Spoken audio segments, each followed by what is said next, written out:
Very very good morning to all of you. So कैसे हैं सभी लोग? बढ़िया, बहुत अच्छे। एक्साइटेड आज के सेशन के लिए? आई होप यस, सभी लोग सुपर डुपर एक्साइटेड हैं। चलिए ग्रेट। तो आज का सेशन स्टार्ट करते हैं। जितने भी नए स्टूडेंट्स हैं, इस चैनल पे पहली बार आए हैं, सबसे पहले इस चैनल को सब्सक्राइब ज़रूर कर लेंगे, इस वीडियो को लाइक ज़रूर कर देंगे और शेयर ज़रूर कर देंगे। तो स्टार्ट करते हैं आज का सेशन वोकैबुलरी के साथ। आज का पहला शब्द है स्वाम। स्वाम का मतलब क्या होता है? जैसे झुंड जो होता है ना मधुमक्खियों का, उसको बोलते हैं स्वाम ऑफ बीज। क्या बोलते हैं मधुमक्खियों के झुंड को? अ स्वाम ऑफ बीज। तो ये जो स्वाम होता है, ये बेसिकली क्या होता है? ये आपका कलेक्टिव नाउन होता है, झुंड के लिए यूज किया जाता है। और भी वर्ड्स होते हैं जो झुंड के लिए यूज किए जाते हैं, जैसे फ्लॉक यूज किया जाता है किसके लिए? चिड़ियाओं के लिए, बर्ड्स के लिए क्या यूज करते हैं? फ्लॉक। क्राउड यूज करते हैं लोगों के लिए, पीपल के लिए। हर्ड यूज करते हैं गाय भैंसों के लिए, काउज के लिए।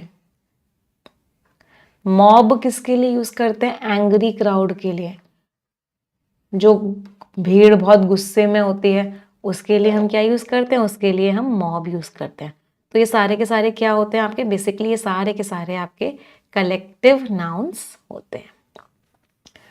तो टू मूव और gather in large numbers often in a disorderly manner. कैसे मैनर? बड़े बड़े झुंड में मूव करें, डिसऑर्डरली मतलब कोई ऑर्डर नहीं है। फ्लॉक, थ्रॉन्ग, क्राउड मतलब बहुत सारे लोग एक साथ आ गए, बहुत सारी चीजें एक साथ आ गई। एंटोनिम्स डिस्पर्स अलग अलग हैं, स्कैटर अलग अलग हैं, सेपरेट अलग अलग हैं। तो जैसे ही स्टोर ने अनाउंस किया एक massive discount, massive means huge, जैसे ही स्टोर ने बहुत बड़ा डिस्काउंट अनाउंस किया तो कस्टमर्स जो है बहुत ग्रुप में आ गए। अब यहाँ पे स्वाम को कैसे यूज किया? वर्ब की तरह। तो इसको आप वर्ब की तरह भी यूज करते हो, नाउन की तरह भी। क्यों? ग्रुप में आए, झुंड में आए, जिससे कि उनको बेस्ट डील्स मिल जाए। थ्रॉन्ग्ड वर्ड भी यूज कर सकते थे। थ्रॉन्ग्ड शब्द का मतलब भी क्या होता है? झुंड में आना, ग्रुप में आना। एक ना फिश के लिए भी एक बहुत प्यारा कलेक्टिव नाउन है जो हम बहुत बार यूज करते हैं, that is what? A shoal of fish. बहुत बार एग्जाम्स में आता है। क्या कहते हैं? A shoal of fish. Shoal of fish का मतलब क्या होता है? ग्रुप। किसका ग्रुप? फिश का ग्रुप। अच्छा, ये सभी को पता है फिश जो होता है वर्ड, ये सिंगुलर में भी फिश ही यूज करते हैं, हम प्लूरल में भी फिश यूज करते हैं। तो फिश जो होता है वो सिर्फ सिंगुलर नहीं होता, प्लूरल में भी यूज कर लेते हैं। जैसे शीप जो होता है, सिंगुलर में भी आप शीप यूज करते हो, प्लूरल में भी शीप यूज करते हो। फॉर एग्जाम्पल डियर, सिंगुलर में भी यूज कर लेते हैं, प्लूरल में भी यूज कर लेते हैं। हाँ, तो ये तीन जो ऐसे होते हैं, फिश, शीप और डियर, ये सिंगुलर फॉर्म भी होते हैं, प्लूरल फॉर्म भी होते हैं। फिर आपके कुछ ऐसे वर्ड्स आते हैं जो सिर्फ प्लूरल फॉर्म में ही होते हैं, सिंगुलर फॉर्म में नहीं होते। For example cattle. यहां से ना ग्रामर के क्वेश्चंस बहुत बार आते हैं, इनके साथ सिंगुलर वर्ब लगा देंगे और आपसे पूछेंगे क्या गड़बड़ है। Infantry, police. वर्मिन का मतलब होता है जो सारे ऑर्गेनिजम्स क्रॉप्स, खेती को दबा कर देते हैं, क्रॉप्स को डिस्ट्रॉय कर देते हैं। तो ये सारे क्या होते हैं? ये सारे प्लूरल होते हैं, सिंगुलर नहीं होते। तो कभी भी इनके साथ इज लगा हो, हैज लगा हो, वॉज लगा हो, तो वो सारा का सारा क्या होता है? गलत होता है। चलो अगले वर्ड पे आते हैं। Next word is diabolical. Last में एल लग रहा है, पार्ट ऑफ स्पीच क्या हो गया? एडजेक्टिव। डायबॉलिकल किसको बोलते हैं? मतलब बहुत ही खराब, एक्सट्रीमली ईविल और क्रूअल, विकेड इन नेचर। मतलब बहुत ही खराब चीज को क्या बोला जाता है? डायबॉलिकल बोला जाता है। तो टोन कैसी हो गई इसकी? नेगेटिव हो गई। डेविलिश, डेविल के जैसा। फिंडिश, बहुत ही खराब। मेलेवोलेंट, मेलेवोलेंट में रूट वर्ड क्या है? मैला। मैला और कैको दोनों शब्द का मीनिंग क्या होता है? बैड। और हम क्या कह सकते हैं? सिनिस्टर कह सकते हैं। सिनिस्टर क्या होता है? सिनिस्टर मीन्स बहुत ही खराब, कोई चीज बहुत ही खराब होती है, सिनिस्टर। और क्या बोल सकते हैं? एक वर्ड होता है वाइल, बहुत ही खराब। मेलिशियस भी बोल सकते हैं ना, जो चीज कैसी हो? बहुत ही खराब हो, दैट मीन्स वो सिनिस्टर है, वाइल है, मैलिशियस है। अच्छा, खराब की बात कर रहे हैं तो कुछ और वर्ड्स जो अभी हमने डेंजरस के सिनोनिम्स में पढ़े थे, आप लोगों को याद आ रहा होगा। एक वर्ड हमने पढ़ा था नेफेरियस, मीन्स बहुत ही ज्यादा खराब। हीनस, मीन्स बहुत ही ज्यादा खराब। घिनौना हो गया तो क्या हो गया, सॉर्डेड हो गया, मीन्स बहुत ही खराब। ब्लेटेंट, बहुत ही शेमलेस। मॉन्स्ट्रस, जानवर के जैसा या राक्षस के जैसा, उसको क्या बोला, मॉन्स्ट्रस। और क्या बोल सकते हैं, ऐसा कि जिससे आपको नफरत हो जाए। नफरत हो जाए, नफरत होने के दो शब्द पढ़े थे हम लोगों ने, याद आ रहा होगा, एबॉमिनेबल और दूसरा क्या था, लोथसम। मीन्स आपको क्या हो गई, उस चीज से नफरत हो गई। तो लोथ करने का मतलब क्या होता है, नफरत करना। तो किसी चीज से नफरत हो गई मतलब वो चीज कैसी है, लोथसम है। फिर एक बार होता है डास्टर्डली, बहुत ही खराब है, नफरत के लायक है। तो डेस्पिकेबल है, हद से ज्यादा क्या हो रही है, नफरत हो रही है। एट्रोशियस कह सकते हैं। मैला से एक और वर्ड होता है मेलिग्नेंट, मतलब वो चीज कैसी है, वो चीज हद से ज्यादा खराब है। कोई परेशानी। क्रूअल का एक सिनोनिम होता है, राइट। क्रूअल कह सकते हैं, क्रूअल का एक बहुत सिनोनिम, बारबैरिक, रथलेस, हाँ ब्रेजन। सारे वर्ड्स का पार्ट ऑफ स्पीच क्या है, all of them are adjectives. सबकी सबकी टोन कैसी है, सारे के सारे वर्ड्स की टोन नेगेटिव। एंटोनिम्स क्या हो गया, काइंड है, विनम्र है, बिनाइन। बिनाइन का मीनिंग क्या होता है, उसका कोई नुकसान नहीं है। हार्मलेस है, हार्मलेस का एक और वर्ड क्या होता है, इनोक्यूअस। इनोक्यूअस है मतलब उसका कोई नुकसान नहीं है। अच्छा, हम काइंड, बेनिवोलेंट, वर्चुअस बहुत बढ़िया है। काइंड के कुछ सिनोनिम्स और कर लेते हैं। कंपैशनेट है कोई इंसान, कंपैशनेट का मतलब क्या होता है, वो इंसान क्या है, बहुत ही विनम्र है। फिलैंथ्रोपिक है, फिलैंथ्रोपिक का मतलब क्या होता है, फाइल रूट वर्ड का मीनिंग होता है लव, और एंथ्रोपो रूट वर्ड का मीनिंग होता है मैन। तो जो इंसानों से प्यार करता है फिलैंथ्रोपिक है। अल्ट्रुइस्टिक है, अल्ट्रुइस्टिक में रूट वर्ड क्या होता है, ऑल्टर। ऑल्टर शब्द का मीनिंग क्या होता है, अदर।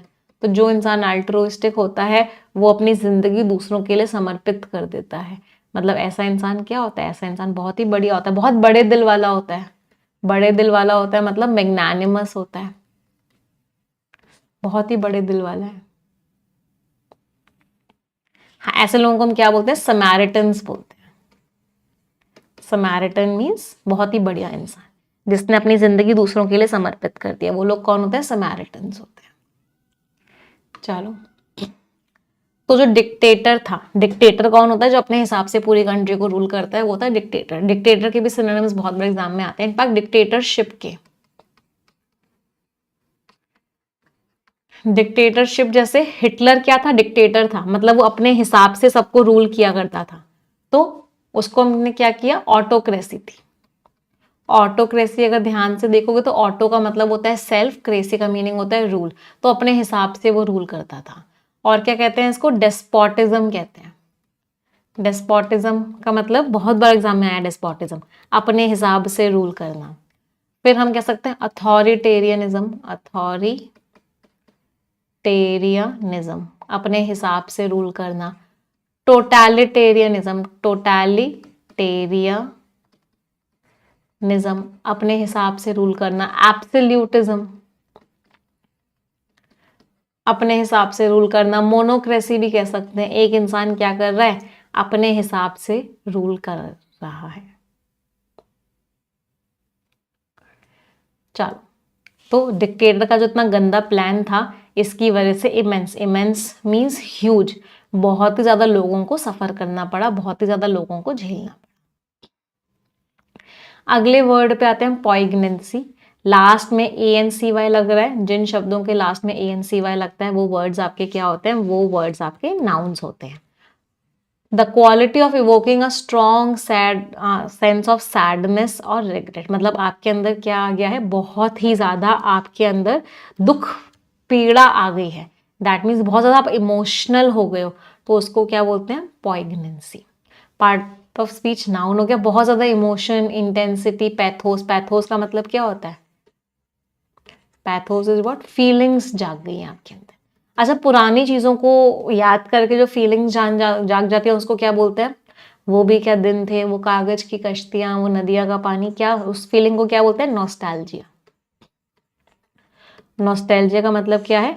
आपको पुरानी चीजें याद आ गई हैं। अच्छा, अगर आप बहुत दुखी हो रहे हो, आपके अंदर जो इमोशन जागा है वो कैसा है? बहुत दुख का है, तो उसका वर्ड क्या होता है? मेलनकोली। मेलनकोली का मतलब क्या होता है? दुख का इमोशन। दुख का इमोशन का मतलब किसका इमोशन हो गया? ग्रीफ का इमोशन, सॉरो का इमोशन। आप कैसे हो रहे हो? अगर आप मेलनकोलिक हो रहे हो तो डोलफुल हो रहे हो। डोलफुल शब्द का मीनिंग क्या होता है? आप बहुत ही ज्यादा सैड हो, आप बहुत ही ज्यादा दुखी हो। एंटोनिम्स, इनसेंसिटिविटी, कोई फर्क ही नहीं पड़ता। डलनेस, नम्बनेस, कोई फर्क ही नहीं पड़ रहा, कोई इमोशन ही नहीं है। इनसेंसिटिविटी है मतलब इनडिफरेंस है। इनडिफरेंस का मीनिंग क्या होता है? कोई फर्क नहीं पड़ता। क्या है? एपेथी है। Apathy is what? कोई फर्क नहीं पड़ता। तो जो पॉइग्नेंसी थी, मतलब जो इमोशंस थे फेयरवेल स्पीच के, इसकी वजह से हर कोई, मतलब वो बात हर किसी के दिल को छू गई, हर कोई रोने लग गया, इतनी सैड थी वो फेयरवेल की स्पीच। कनिंगली, बहुत ही चालाकी से। अगर आप कोई काम बहुत ही चालाकी से कर रहे हो मतलब कनिंगली कर रहे हो। तो जो लोग, अच्छा ये वैसे कनिंगली का पार्ट ऑफ स्पीच क्या है? एडवर्ब है, एडजेक्टिव के साथ एल वाई लग रहा है। अच्छा, जो लोग कनिंग होते हैं वो क्या होते हैं? श्र्यूड होते हैं। श्र्यूड क्या है? एडजेक्टिव है, इसका मतलब क्या होता है? ये लोग क्या होते हैं? बहुत ही ज्यादा कनिंग होते हैं। कनिंग होते हैं मतलब दिमाग बहुत लगाते हैं। इसका मतलब कैसे होते हैं? कैनी होते हैं। कुछ कुछ सिनोनिम्स बता दो मुझे जल्दी से। एस्ट्यूट होते हैं, परसेप्टिव होते हैं, क्राफ्टी होते हैं, इंजीनियस होते हैं। स्किल्ड के कुछ सिनोनिम्स बता दो। स्किल्ड वालों के क्या होते हैं? एड्रॉइट होते हैं, डेफ्ट होते हैं, डेक्स्ट्रस होते हैं। प्रूडेंट का मीनिंग क्या हो जाता है? केयरफुल होते हैं, हर एक काम सोच समझ के करते हैं। स्क्रूपुलस होते हैं। फिर प्रूडेंट की कुछ सिनोनिम्स आ जाएंगे। चेरी होते हैं, वेरी होते हैं, वॉचफुल होते हैं, हीडफुल होते हैं, सर्कमस्पेक्ट मीन्स बहुत ही केयरफुल होते हैं, चारों तरफ पूरे टाइम सोच समझ के कोई एक्शन लेते हैं। विजिलेंट होते हैं, बहुत ही ज्यादा क्या होते हैं? केयरफुल होते हैं, सारे कदम कैसे लेते हैं? बहुत सोच समझ के लेते हैं। इसके अलावा जुडिशियस होते हैं, सोच समझ के काम करते हैं। रैशनल होते हैं, सोच समझ के काम करते हैं। लॉजिकल होते हैं, सेंसिबल होते हैं। हाँ, इंसाइटफुल होते हैं, प्रोफिशिएंट होते हैं अपने काम में, जो काम करते हैं बढ़िया तरीके से करते हैं। सारे वर्ड्स का पार्ट ऑफ स्पीच क्या है? All of them are adjective, सारे के सारे। हाँ, डिस्क्रीट होते हैं, राइट। डिस्क्रीट का मतलब भी क्या होता है? बहुत केयरफुली काम करते हैं। मेटिक्यूलस होते हैं, अगर मेहनत वाला वर्ड लिखना है, बहुत मेहनत करते हैं तो डिलिजेंट होते हैं। अडैप्ट होते हैं, बहुत स्किल्ड होते हैं। सेपियंट होते हैं, राइट, बहुत स्किल्ड होते हैं अपने काम में। चलो, तो ये सारे क्या थे? एडजेक्टिव्स थे। तो डिसेप्टिवली, स्लाइली, क्राफ्टिली मीन्स सामने वाले को धोखा देते हुए। एंटोनिम्स, ऑनेस्टली, नेव का मतलब क्या होता है? जिसको कुछ नहीं पता होता। ऐसा इंसान जिसको कोई नॉलेज नहीं होती किसी चीज की, उस इंसान को क्या बोलते हैं? वो इंसान कैसा है? नाइव है। उसका प्रोनाउंसिएशन नाइव होता है, एक्सपीरियंस ही नहीं है। नाइव का एक सिनोनिम बहुत बार एग्जाम में आता है, गलेबल।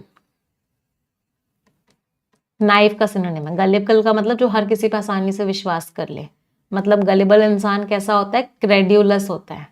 क्रेड्यूलस मीन्स उसको किसी भी तरह का कोई भी एक्सपीरियंस नहीं है, वो हर बात पे विश्वास कर लेता है। इसका एक ईडियम भी होता है, he is green as grass, या फिर सिर्फ ग्रीन भी यूज करते हैं।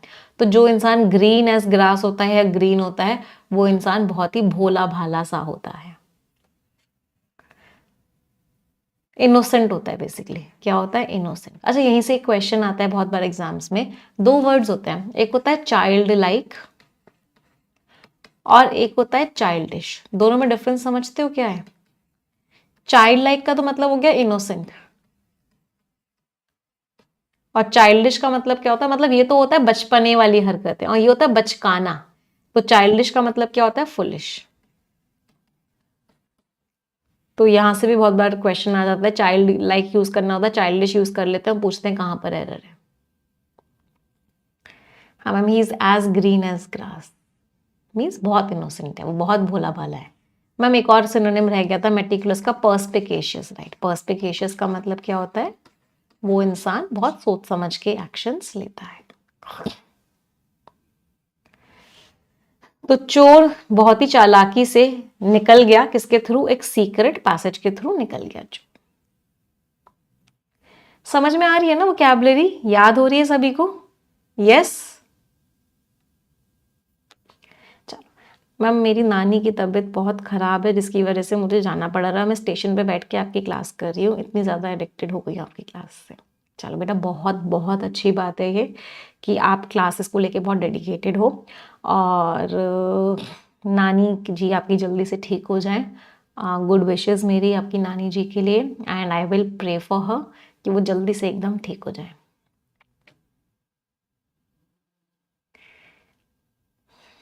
चलो अगला वर्ड क्या है? एंग्विश। पार्ट ऑफ स्पीच क्या है? नाउन। मीन्स बहुत ही ज्यादा दर्द जो होता है, दर्द में भी एक सॉन्ग में है ना, तो मतलब दर्द में मतलब एंग्विश में। तो सेवरल सीवियर मेंटल और फिजिकल पेन और सफरिंग, मीन्स बहुत ज्यादा दर्द। एगोनी, डिस्ट्रेस, टॉर्मेंट, और क्या बोल सकते हैं? दर्द का भी वर्ड पड़ा था ग्रीफ, अभी दर्द का वर्ड क्या पड़ा था? सॉरो। अभी दर्द का एक और वर्ड पड़ा था मेलनकोली। मिजरी भी कह सकते हैं, डेस्पेयर भी कह सकते हैं, ग्लूम, या फिर ग्लूम तो नहीं, ग्लूमी कह सकते हैं। ग्लूमी ना, इसका कह सकते हैं एडजेक्टिव पार्ट का सिनोनिम है। इसका मतलब क्या है? क्या है? बहुत ही ज्यादा दर्द है। एक और वर्ड होता है डेस्पोंडेंसी, मतलब दर्द वाली फीलिंग है। लेमेंट भी कह सकते हैं, राइट। एक होता है कोई आपको छोड़ के चला गया है, आपको उस चीज की वजह से बहुत दर्द हो रहा है, तो उसका वर्ड क्या होता है? बेरीवमेंट। दर्द हो रहा है बहुत ज्यादा, मतलब बहुत दुखी है। सारे नेगेटिव टोन के वर्ड्स हैं। एंटोनिम्स कंफर्ट है, रिलीफ है, पीस है, शांति है, सुकून है। शांति के वर्ड्स बता दो मुझे दो तीन। शांति है मतलब क्या है? ट्रैंक्विलिटी है। शांति है मतलब क्या है? सेरेनिटी है। शांति है मतलब हार्मनी है। रिपोज है, रिपोज का मतलब भी क्या होता है? कि आप एकदम शांत हो। एक और वर्ड होता है शांति का बड़ा प्यारा, इक्वानिमिटी है। इक्वानिमिटी है मतलब एकदम शांति ही शांति है। कंपोजर है, ईज है, रिलैक्सेशन है, मतलब शांति है। रिलीफ है, रिलीफ जैसा एक और वर्ड होता है रिप्रीव, मतलब सुकून है। तो वो जो बहुत ज्यादा दर्द में थी, किसके बाद? जब उसने वो ट्रैजिक इतनी खराब न्यूज सुनी, उसके बाद वो बहुत ही ज्यादा दर्द में थी। अच्छा, एक और चीज मुझे बताना, कोई इंसान अगर दर्द में होता, फूट फूट के रोने लगे, तो उसका फ्रेजल वर्ब अभी हमने कुछ दिन पहले पढ़ा था, क्या था उसका फ्रेजल वर्ब? फूट फूट के रोने का ब्रेक डाउन। तो she broke down after hearing the tragic news. अगला वर्ड है डिसएम्बॉडीड। एम्बॉडी, बॉडी, बॉडी से डिस कर दिया मीन्स अलग कर दिया, तो सेपरेट कर दिया, मतलब उस चीज के पास कोई फिजिकल फॉर्म नहीं है, मतलब उस चीज के पास क्या नहीं है? कोई बॉडी नहीं है, सिर्फ वो आत्मा है, सिर्फ वो सोल है। इसका मतलब उसके अंदर बॉडी नहीं रही है, अब वो आत्मा अपने शरीर से निकल चुकी है, उसको डिसएम्बॉडी कर दिया गया है। एक्शन की बात कर रहे हैं, पार्ट ऑफ स्पीच क्या है? वर्ब। क्योंकि ये वर्ब की थर्ड फॉर्म है, तो इसको हम किसकी तरह यूज कर सकते हैं? एडजेक्टिव की तरह भी यूज कर सकते हैं। तो घोस्टली है, एथेरियल है, इनकॉर्पोरियल है। कॉर्प रूट वर्ड का मतलब क्या होता है? कॉर्प रूट वर्ड का मीनिंग होता है बॉडी। तो इनकॉर्पोरियल है मतलब उसके अंदर उसको बॉडी से क्या कर दिया गया है, अलग कर दिया गया है। एक और वर्ड यूज कर सकते हैं, इम्पैल्पेबल। इम्पैल्पेबल, पैल्पेबल चीज क्या होती है, जिसकी एक बॉडी होती है, तो इम्पैल्पेबल है मतलब उसकी कोई बॉडी नहीं है।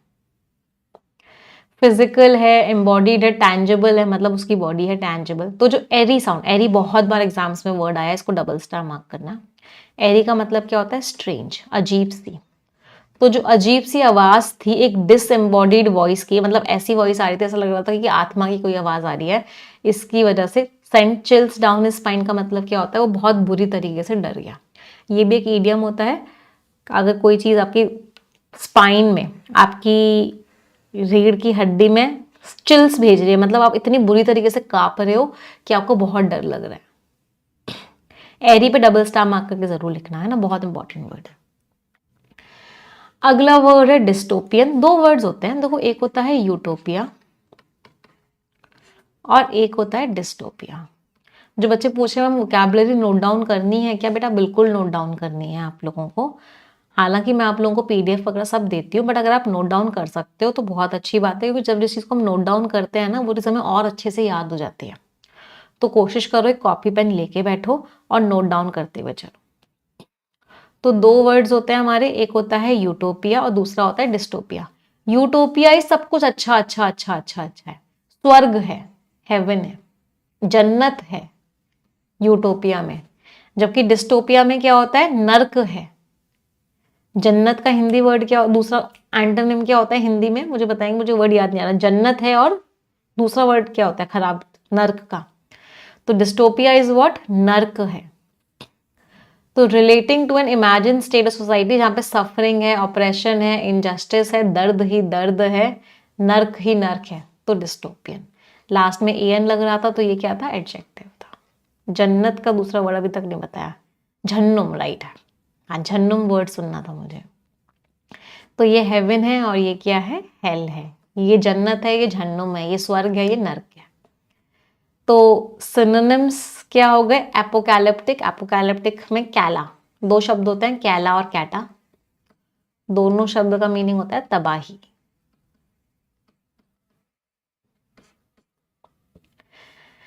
तबाही मचा देने वाला है, नाइट मैरिज, कि आप डर जाओ बुरी तरीके से, टोटलिटेरियन, सब लोगों को दबाया जा रहा है, ऑपरेसिव दबाया जा रहा है, अपने हिसाब से रूल किया जा रहा है, बहुत ही खराब तरीके से ट्रीट किया जा रहा है। एंटोनिम्स यूटोपियन है, बेस्ट है, आइडियल है, परफेक्ट है, हारमोनियस है, शांति ही शांति है। अच्छा, ये यहाँ से एक ग्रामर का कॉन्सेप्ट, आइडियल और परफेक्ट बहुत बार एग्जाम में आता है। आइडियल हो गया, परफेक्ट हो गया, एक्सेलेंट हो गया, यूनिक हो गया, 120 रूल्स ऑफ ग्रामर। इन सब के साथ ना कभी भी मोर या मोस्ट मत लगा देना। तो कभी भी इन वर्ड्स के आगे मोर या मोस्ट लगा हुआ है वो गलत होता है, एरर डिटेक्शन का क्वेश्चन आ जाता है, क्योंकि ये अपने आप में ही परफेक्ट है। तो जो नॉवल थी, नॉवल मीन्स जो किताब थी, उसने डिपिक्ट किया, शो किया एक डिस्टोपियन फ्यूचर, एक बहुत ही खराब फ्यूचर, जहाँ पे सिटीजन्स के ऊपर पूरी तरीके से नजर रखी जा रही है और उनके पास कोई भी पर्सनल फ्रीडम नहीं है। अगला वर्ड है रिलेंटलेस। रिलेंटलेस लोग कौन होते हैं, जो हार नहीं मानते। सिलेक्शन किन लोगों का होता है, वोकैबुलरी किन लोगों की इंप्रूव होती है, जो लोग रेगुलरली किसी काम को करते हैं बिना हार माने। पार्ट ऑफ स्पीच, लास्ट में एल ई डबल एस लग रहा है, एडजेक्टिव। अनसीजिंगली, अनसीजिंगली मीन्स बिना रुके, इंटेंस मीन्स करते चले जाते हैं उस काम को, गिव अप नहीं करते, हार नहीं मानते, उस चीज को कम नहीं करते। अच्छा, गिव अप का एक idiom, throw in the towel. Throw in the towel का मतलब क्या होता है कि आपने क्या कर दिया, हार मान ली। Raise the white flag, raise the white flag मतलब आपने सरेंडर कर दिया, आपने हार मान ली, मतलब आपने क्या किया, ईल्ड कर लिया, सरेंडर कर लिया, गिव इन कर लिया या फिर गिव अप कर लिया, मतलब आपने क्या किया, हार मान ली। तो जो लोग हार नहीं मानते उनको हम क्या बोलते हैं, रिलेंटलेस। ये परसिस्टेंट होते हैं, लगातार काम करते हैं, अनयील्डिंग होते हैं, अनफॉरगिविंग होते हैं, मतलब छोड़ते नहीं है। एक वर्ड अभी कुछ दिन पहले पढ़ा था, टेनिशियस होते हैं ये लोग। टेनिशियस शब्द का मतलब क्या होता है कि लगातार उस काम को करते चले जाते हैं। ये लोग क्या होते हैं, इनसेसेंट होते हैं, हार नहीं मानते, अनरिलेंटिंग होते हैं, रुकते नहीं है, जो एक बार सोच लिया उसको तब तक करते हैं जब तक उस चीज को पा नहीं लेते। स्टेडफास्ट होते हैं, रुकते नहीं। इन लोगों के अंदर क्या होता है, परसिस्टेंस होता है। एंटोनिम्स बहुत लीनियंट है, यील्डिंग है, जेंटल है। मैम वोकैब प्रोडिजी बुक है तो क्या पढ़ लिखने की जरूरत है? नहीं, अगर वोकैब प्रोडिजी बुक है तो लिखो मत, उसमें ऑलरेडी आपको ये सारे वर्ड्स मिल जाएंगे, बस 20 से 25 मिनट उसको रीड करने की आदत बना लो। 20 to 25 minutes you have to read it.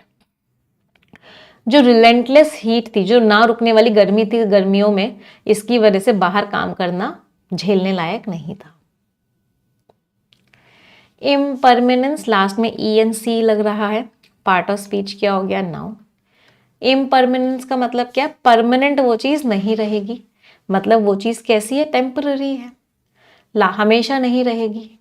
टेम्पररीनेस है, ट्रांजिएंस है, फ्लीटिंगनेस है, इसका मतलब वो चीज़ कैसी है, क्षण भर की है, परमानेंट नहीं रहेगी, कभी भी खत्म हो सकती है। अच्छा मुझे क्षण भर के कुछ सिनोनिम्स बता दो, कल की क्लास में करे थे हम लोगों ने। वो चीज़ कैसी है, ट्रांजिएंट है, फ्लीटिंग है, वेरी गुड, एफिमेरल है, एवानेसेंट है, इसका मतलब वो चीज कैसी है, क्षण भर की है। फिर कुछ वर्ड्स डायरेक्ट तो नहीं, इनडायरेक्ट हो सकता है। ब्रीफ है, मीन्स बहुत ही छोटा है। स्विफ्ट है, बहुत ही फास्ट है, मतलब कभी भी निकल जाएगा। वैनिशिंग है, बहुत ही जल्दी क्या हो जाएगी, गायब हो जाएगी, आपको पता ही नहीं चलेगा कि कितनी जल्दी वो चीज गायब होगी। एंटोनिम्स परमानेंट है, स्टेबिलिटी है, एंड्योरेंस है, मीन्स चलती रहेगी। तो जो जिंदगी का जो इम्परमानेंस है कि जिंदगी किसी की पूरे टाइम नहीं रह सकती, परमानेंट नहीं है, वो हमें सिखाता है कि हम हर मोमेंट को क्या करें, अप्रिशिएट करें, उसकी तारीफ करें। एब्रप्ट कह सकते हैं, राइट, एब्रप्ट है, कभी भी खत्म हो जाएगी। मोमेंटरी है, क्षण भर की है। ब्रिस्क कह सकते हैं, ब्रिस्क का मीनिंग क्या होता है, बहुत ही फास्ट। अगला वर्ड है एंट्रेंच। एंट्रेंच का मीनिंग क्या होता है, किसी चीज को आपने किसी के मन में स्थापित कर दिया, एंट्रेंच कर दिया, बेस कर दिया, उसको और स्ट्रांग बना दिया उसके मन में। एक्शन की बात कर रहे हैं, वर्ब हो गया। तो एक एटीट्यूड, एक आदत या पोजीशन को आपने इतनी स्ट्रांगली उसके मन में बसा दिया कि अब वो बदल नहीं सकता, उसको बोलते हैं एंट्रेंच। बहुत सारे बच्चों के मन में एक बात है जो हमारे स्कूल्स ने बसा दी है कि रीडिंग से ही समझ में आएगा, स्किमिंग से समझ में नहीं आएगा। इसी चीज को बैंकिंग एग्जाम्स में चेक किया जाता है, प्रीलिम्स के पेपर में, जहां 20 मिनट में 40 क्वेश्चंस करने होते हैं। एसबीआई पीओ में 20 मिनट में 30 क्वेश्चंस करने होते हैं, बाकी सब एग्जाम्स में, कि स्किमिंग इज ऑल्सो इम्पॉर्टेंट। तो कुछ चीजें इतनी ज्यादा बस गई हैं कि हम दूसरी चीज के लिए ओपन अप नहीं हो पा रहे, तो एंट्रेंच हो गई है, मीन्स बस गई हैं। स्टैब्लिश हैं, रूटेड हैं, एम्बेडेड है, मीन्स बसी हुई है हमारे अंदर। एंटोनिम्स डिसलॉज करना पड़ेगा। किसी भी चीज को सीखने के लिए सबसे पहला स्टेप क्या होता है, unlearn. Unlearn is the first step to learn something. कहते हैं जिस ब्लैंक स्लेट जो होती है ना, उसको सिखाना बहुत आसान है कंपेयर टू दैट पर्सन जिसको बहुत कुछ आता है। क्यों? क्योंकि जो उस इंसान के मन में जो चीज बसी हुई है, बहुत मुश्किल होता है उस चीज को अनलर्न करके कुछ नया लर्न करना, वीकन करना, अपरूट कर देना, उखाड़ देना। तो इतने सालों से ये जो आइडियाज हैं बहुत ज्यादा बस गए हैं सोसाइटी के अंदर कि इनको बाहर निकालना मुश्किल हो रहा है। वन वर्ड सब्स्टिट्यूट्स पे आते हैं। इलेक्शन की स्टडी को क्या बोलते हैं, सेफोलॉजी। बहुत बार एग्जाम्स में है, पता नहीं कितनी ही बार एग्जाम्स में आ चुका है ये वर्ड। तो एक तो ये वाला वर्ड बहुत बार एग्जाम में आता है, और एक वर्ड आता है जो इंसान मैप्स को स्टडी करता है, उसको क्या बोलते हैं, वन हु स्टडीज मैप्स। ये दो क्वेश्चंस ना एग्जामिनर के फेवरेट हैं। स्टडी करता है या ड्रॉ करता है या बनाता है, क्या बोलते हैं उस इंसान को, कार्टोग्राफर।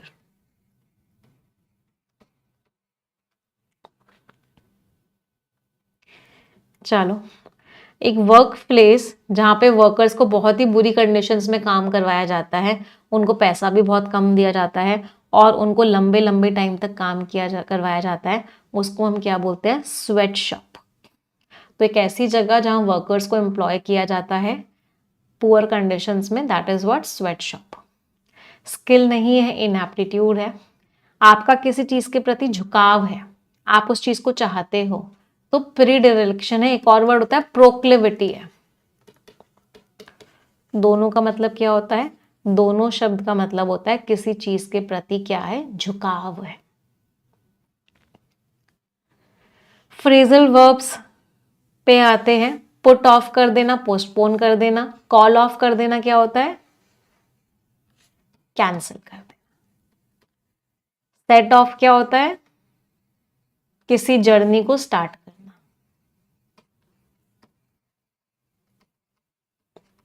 श्रग ऑफ क्या होता है? किसी चीज को इग्नोर करना। पुल ऑफ क्या होता है? उस चीज में सक्सेसफुल हो जाना, सक्सीड कर जाना। पुल अप क्या होता है? किसी को डांटना, स्कोल्ड करना। Get along, I get along with her very well, मतलब मेरे उससे बहुत अच्छे रिलेशंस हैं। To have a friendly relationship with someone, किसी के साथ अच्छा रिश्ता होना। Carry on, don't stop, carry on your work, अपना काम करते रहो। कैरी ऑन मीन्स कंटिन्यू करते रहो जो आप कर रहे हो, carry on your work. Setup करना, किसी चीज की स्थापना करना, स्टैब्लिश करना या कोई काम शुरू करना, दैट इज व्हाट? सेटअप करना। इडियम्स एंड फ्रेजेस पे आ जाते हैं। राइडिंग अ हाई हॉर्स, अगर आप हाई हॉर्स राइड कर रहे हो इसका मतलब क्या है? आप बहुत गुस्से में बात कर रहे हो सामने वाले से, आप बहुत ज्यादा रूड हो रहे हो बातचीत करने में। To start talking angrily about something, riding a high horse. कुछ हॉर्स वाले इडियम्स और कर लेते हैं। एक होता है put the cart before the horse. इसका मतलब क्या होता है? Put the cart before the horse बहुत बार एग्जाम्स में आ चुका है। ये टांगा है और आपने इसको घोड़े के आगे लगा दिया, इमेजिन करो। मतलब आपने चीजों को गलत ऑर्डर में कर दिया, रॉन्ग ऑर्डर में आपने चीजों को किया है। मीन्स आपने you have put the cart before the horse. अच्छा, इसी से याद आया, आप लोग वोकैबुलरी वाले चैनल पे जो मैं शॉर्ट्स डाल रही हूँ वो देख रहे हो? Colour based idioms, animal based idioms, vocabulary के सिनोनिम्स, एंटोनिम्स। एक आदत बना लो बेटा, चार पांच शॉर्ट्स रोज देखने की। आपके सारे के सारे वर्ड्स, ये सब कुछ रिवाइज होता हुआ चलेगा। मुश्किल से 4 से 5 मिनट लगेंगे आपको रोज के, लेकिन आपकी सारी वोकैबुलरी रिवाइज हो जाएगी। बहुत इंपॉर्टेंट है। दूसरी चीज, एक तो मुझे अभी बता भी देना कमेंट में कि आपको उससे फायदा हो रहा है या नहीं हो रहा है, आप लोग देख रहे हो नहीं देख रहे हो। और अगर आपको लगता है कि आप लोग नहीं देख रहे हो तो वो भी मुझे बता देना, because then I will stop doing that. ये सिर्फ आप लोगों के लिए कर रही हूँ मैं। और अगर आपको लगता है कि उससे फायदा नहीं हो रहा है, क्योंकि आप में से बहुत सारे बच्चों ने बोला था कि मैम वोकैबुलरी रिवाइज करवा दिया करो, और अगर आपको लगता है उससे फायदा नहीं हो रहा है तो मैं उस चीज को रोक दूंगी। क्योंकि मैं देख रही थी लास्ट कुछ में बहुत कम बच्चों ने देखा है ना। तो डू टेल मी, सभी लोग मुझे बता जरूर देना ना, और मैं लिंक यहाँ पे पोस्ट भी कर देती हूँ जो बच्चे नए हैं उनके लिए। तो मुझे कमेंट में बता देना, क्योंकि इसमें ना एफर्ट्स बहुत लगते हैं टीम के। आपने देखा होगा किस तरह की हम एडिटिंग करवाते हैं, चीजें करवाते हैं, तो इसमें एफर्ट्स बहुत लगते हैं। तो प्लीज टेल मी, है ना, कमेंट से मुझे बता जरूर देना कि फायदा हो रहा है उनसे या नहीं हो रहा। चलो, अगला क्या है? Dark horse. डार्क हॉर्स का मतलब क्या है? एन अनएक्सपेक्टेड विनर, मतलब कोई उम्मीद ही नहीं कर सकता था कि वो इंसान जीत जाएगा और वो जीत के निकल गया। तो मतलब वो क्या है? डार्क हॉर्स है, मतलब अनएक्सपेक्टेड विनर है। डॉग डेज, कल ही हमने पढ़ा था, सबसे गर्मी वाले दिन को क्या बोलते हैं? Dog days. एक और कौन सा पढ़ा था कल डॉग का इडियम? Top dog. कोई इंसान अगर टॉप डॉग होता है इसका मतलब क्या होता है? मोस्ट इंपॉर्टेंट पर्सन, बहुत सबसे ज्यादा इंपॉर्टेंट पर्सन होता है। अगला, अगर मैं आपसे पूछूंगा डॉग विद 2 टेल्स, इसका मतलब क्या होता है? अ डॉग विद 2 टेल्स, मतलब वो इंसान क्या है? बहुत खुश है।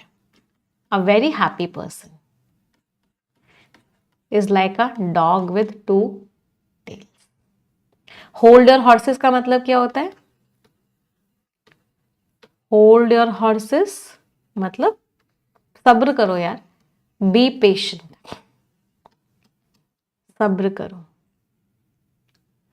ब्लैक शीप मतलब एक ऐसा इंसान जो निंदनीय है, मतलब उसकी लोग बहुत बुराई करते हैं, डिसरेस्प्यूटेबल इंसान है, उसको क्या बोलते हैं, ब्लैक शीप।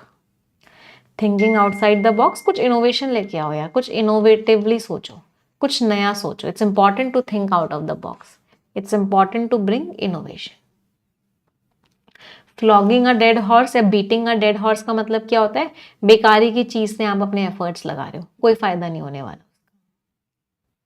चलो, समझ आई वोकैबुलरी सभी को? आ जाते हैं आज के आर्टिकल पे, पर उससे पहले मैं रिक्वेस्ट करूंगी, almost 4300 students are watching but 4300 likes नहीं है, तो एक बार तुरंत की तुरंत सभी लोग सेशन को लाइक कर देंगे, तुरंत की तुरंत। हाई बेस इफेक्ट, अच्छा सबसे पहले समझते हैं इस आर्टिकल को करने से पहले बेस इफेक्ट क्या होता है। किसी को पता है बेस इफेक्ट क्या होता है? आपके एक पेपर में 10 नंबर है, अगली बार आपके पेपर नंबर आ गए 20, तो आपके अंदर कितना इंप्रूवमेंट हुआ? 100% का इंप्रूवमेंट।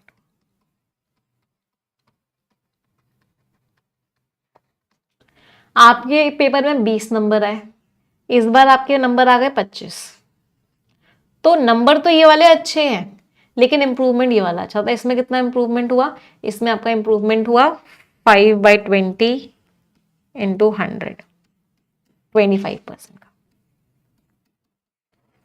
तो ये इंप्रूवमेंट में डिफरेंस क्यों आया? Why was there this difference? ये डिफरेंस का रीजन क्या था कि इसमें बेस कम था, इसमें बेस ज्यादा था। तो जितना बेस कम होता है उतना ज्यादा इंप्रूवमेंट देखने को मिलता है, बेस बढ़ता जाएगा तो इंप्रूवमेंट कम होता जाएगा, और इसी इफेक्ट को बोलते हैं बेस इफेक्ट। तो बेस इफेक्ट हुआ क्या? कोविड के टाइम पे चीजें बहुत खराब हो गई, लॉकडाउन्स लग गए, तो सबकी वैल्यू बहुत डाउन चले गई।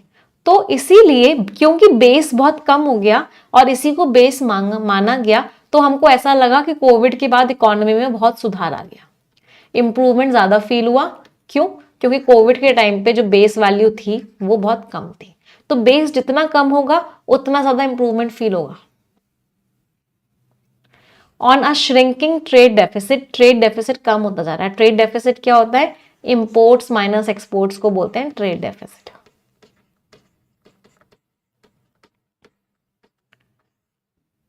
तो इंपोर्ट्स और एक्सपोर्ट्स का जो डिफरेंस है वो श्रिंक करता जा रहा है, मतलब इंपोर्ट्स कम हो रहे हैं, एक्सपोर्ट्स बढ़ रहे हैं, एक्सपोर्ट्स बढ़ते जा रहे हैं। अच्छी बात लग रही है ये तो।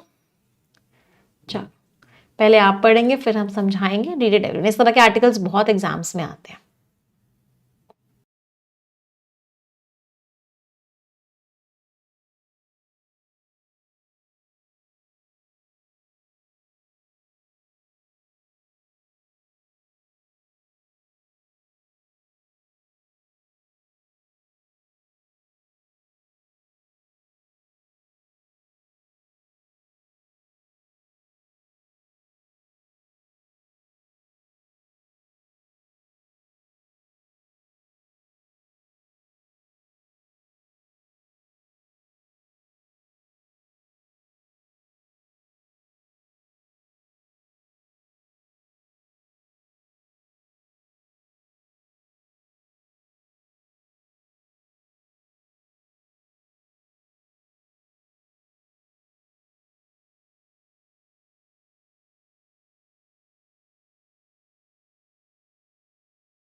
चलिए देखते हैं ऑथर क्या कह रहे हैं।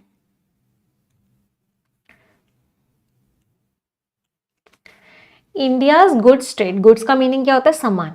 तो इंडिया का जो सामान का ट्रेड है फरवरी में उसने अपना स्टीपेस्ट, स्टीपेस्ट मीन्स बहुत ही तेज, स्टीपेस्ट क्या होता है, एक्यूट, बहुत ही शार्प डिक्लाइन देखा है पिछले 2 सालों में। एक्सपोर्ट्स कम हो गए 10.9% से, $36.91 बिलियन रह गए। इंपोर्ट्स जो कम हुए हैं वो 16.3% कम हुए, इंपोर्ट्स इतने रह गए, जिसकी वजह से जो ट्रेड डेफिसिट था वो सबसे ज्यादा कम हो गया 3 सालों में, 42 मंथ्स में $14 बिलियन का रह गया। ट्रेड डेफिसिट मैंने आपको बता ही दिया, इंपोर्ट्स माइनस एक्सपोर्ट्स होता है। ये कम हुए हैं, लेकिन ये बहुत ज्यादा कम हुए हैं, जिससे कि ओवरऑल इसकी वैल्यू क्या हो गई है, कम हो गई है। While a shrinking trade deficit, कम हो रहा है ट्रेड डेफिसिट, मतलब ट्रेड डेफिसिट एक कम हो रहा है, ड्रिवन बाय, किसके द्वारा हो, जब वो एक्सपोर्ट्स बढ़े उससे हो, would have been a positive development. तो पॉजिटिव डेवलपमेंट क्या होता है, ये बढ़ रहे होते हैं, एक्सपोर्ट्स बढ़ रहे हैं, उसकी वजह से ट्रेड डेफिसिट कम हो रहा है, ये बात अच्छी होती। दी साइमल्टेनियस, लेकिन जो साथ साथ, साइमल्टेनियस मीन्स एक साथ, जो डिक्लाइन हो रहा है एक्सपोर्ट्स में भी और इंपोर्ट्स में भी, ये एक चिंता की बात है। एक्सपर्ट्स जो है इसको कुछ हद तक, पार्टली कुछ हद तक एट्रीब्यूट करते हैं, मतलब कारण बता रहे हैं इस नैरोइंग का, इस कम होते हुए डेफिसिट का, कि हाई बेस इफेक्ट है। हाई बेस इफेक्ट को एक कारण बता रहे हैं। हाई बेस इफेक्ट का मतलब क्या है कि बेस बहुत ज्यादा हाई था, इसीलिए परसेंटेज कम दिख रहा है। As exports in February last year, पिछले साल फेब्रुवरी में जो एक्सपोर्ट्स हुए थे, पिछले साल फेब्रुवरी एक लीप ईयर था, मतलब इसका 29 डेज का फेब्रुवरी था, ये $41.4 बिलियन थे, और इंपोर्ट्स जो है $60.92 बिलियन थे। लेकिन एक्सपोर्टर्स ने रिपोर्ट किया है, क्या रिपोर्ट किया है, एक ट्रेंड आया है, एक फैशन आया है कि अमेरिकन इंपोर्टर्स, जो लोग हमारा सामान इंपोर्ट करते हैं अमेरिका में, वो ऑर्डर्स को होल्ड बैक कर रहे हैं, मतलब वो अभी सामान ले नहीं रहे, फियरिंग, क्यों क्यों क्यों सामान नहीं ले रहे, क्योंकि उनको डर लग रहा है, वो अभी तक ऑर्डर्स नहीं लगा रहे हैं कि रेसिप्रोकल टैरिफ्स, रेसिप्रोकल टैरिफ्स का मतलब क्या है, अमेरिका ने इंडिया पे टैरिफ लगाया, टैक्स लगाया, तो इंडिया ने भी पलट के टैक्स लगा दिया। तो रेसिप्रोकल टैरिफ मीन्स जो इंडिया ने पलट के टैक्स लगाया है, उनको डर है कि कहीं वो अप्रैल 2 से इफेक्ट ना ले। रेसिप्रोकल का मतलब क्या होता है, पलट के, इंडिया ने लगाया तो अमेरिका ने पलट के लगा दिया। रेसिप्रोकल मीन्स किसी चीज के बदले में लगाया हुआ टैक्स, जैसा कि अनाउंस किया है यूएस प्रेसिडेंट डोनाल्ड ट्रंप ने February 13 को, मतलब यूएस पलट के टैक्स लगा रहा है, और उन्होंने क्या बोला कि अप्रैल 2 से हम ये टैक्स लगाना शुरू कर देंगे। दिस अनाउंसमेंट, ये जो अनाउंसमेंट है, केम जस्ट बिफोर, उनकी जस्ट मीटिंग से पहले ही आई। उनकी मीटिंग थी प्राइम मिनिस्टर नरेंद्र मोदी के साथ, जहां पे उन्होंने अनवील किया, अनवील मीन्स लोगों के सामने लेके आए। किस चीज को सामने लेके आए, एक एम्बिशियस प्लान, एक बहुत ही आगे बढ़ने वाला प्लान, कि वो बूस्ट करेंगे, बूस्ट मतलब इंक्रीज करेंगे बायलेटरल ट्रेड को। बायलेटरल में जिसमें 2 कंट्रीज इन्वॉल्व हो, मतलब इंडिया और अमेरिका का जो ट्रेड है, उसको $500 बिलियन ले जाएंगे 2030 तक, और वो फाइनलाइज कर देंगे या फ्री ट्रेड अग्रीमेंट आगे आने वाले महीनों में। तो पूरा पैराग्राफ क्या कह रहा है, पूरा पैराग्राफ वही कह रहा है कि भाई हमारा करंट जो ट्रेड डेफिसिट है वो तो कम हो रहा है, लेकिन उसके कम होने का कारण एक्सपोर्ट का बढ़ना नहीं है। एक्सपोर्ट तो कम ही हो रहे हैं, लेकिन इंपोर्ट्स भी बहुत तेजी से कम हो रहे हैं। तो प्रॉब्लम यही है कि इंपोर्ट्स हमारे कम हो रहे हैं, एक्सपोर्ट्स हमारे कम हो रहे हैं, ओवरऑल ट्रेड डेफिसिट कम हो रहा है। तो बहुत ज़्यादा खुशी की बात नहीं है, क्योंकि एक्सपोर्ट्स भी कम हो रहे हैं। अमेरिका के जो इंपोर्टर्स हैं वो हमसे इंपोर्ट ही नहीं कर रहे, क्योंकि उनको लग रहा है कि टैक्सेस लगने वाले हैं अप्रैल 2 तारीख से, और ये बात मिस्टर ट्रंप ने अनाउंस की थी। पैसेज समझ आया सभी को? चलिए आ जाते हैं, अब थोड़ी सी ग्रामर पे आते हैं।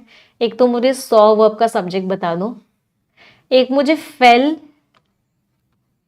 और फेल्ड में डिफरेंस बता दो।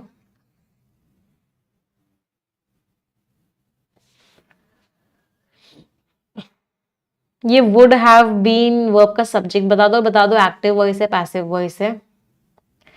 इज वर्ब का सब्जेक्ट बता दो, नैरोइंग का पार्ट ऑफ स्पीच बता दो, स्टूड वर्ब का सब्जेक्ट बता दो,